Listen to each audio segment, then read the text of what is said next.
Three people helped stop the shooter here at Club Q: Thomas James, Richard Fierro, and Drea Norman. Last month, I shared Thomas James' first on-camera interview about the moment he was shot and still fought back. What he and the two others did was nothing short of heroic. The gunshots initially to me sounded like drum beats. Thomas James was standing outside on the patio of Club Q when the gunman barged into the building. Then the screams started happening, and I looked across to a friend of mine, the friend I had just made, and they started moving in one direction, and I moved to these escape shutters that were in the back, closing off the rest of the patio, hoping to get them open as a way to kind of try and guide people through as quickly as possible so we can close them behind us. And when I realized I didn't know how to get them open, I thought to myself, I have to buy my friend some time, and I walked in. The Navy sailor was the first to try to stop the shooter, grabbing the barrel of one of two guns the shooter had.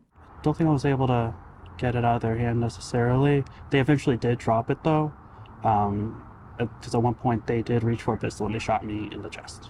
But James kept fighting. Richard Fierro moved in next, hitting the shooter multiple times. No human wants to do that to another human. I don't care if it's a bad person or not. I knew I had to stop him, and if he kept moving, then I have to keep hitting him. And that's the same reason Thomas is kicking the guy in the head. At the time, Fierro had no idea if his wife, their daughter, and their daughter's boyfriend, Raymond Vance, were okay. He would later learn Vance was killed.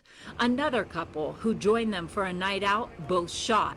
Thankfully, they survived. To see my best friend like that, and her husband right next to her saying, "Rich, help her, I can't anymore." His wounds were finally catching up to him. The final person to step in was Drea Norman. During victim impact statements in the courtroom, she said, quote, "I heard Richard Fierro shouting he needed help and that the shooter was trying to crawl away. I stood above him. My only thought was to throw my foot down and stop him. After 10 strikes or so, I stopped, feeling like that was more than enough, and I walked away." At the time, I just wanted to protect my family, wanted to do the right thing, and I did, and that makes me happier than almost anything else. Everybody in there did something heroic, regardless of what that was, right?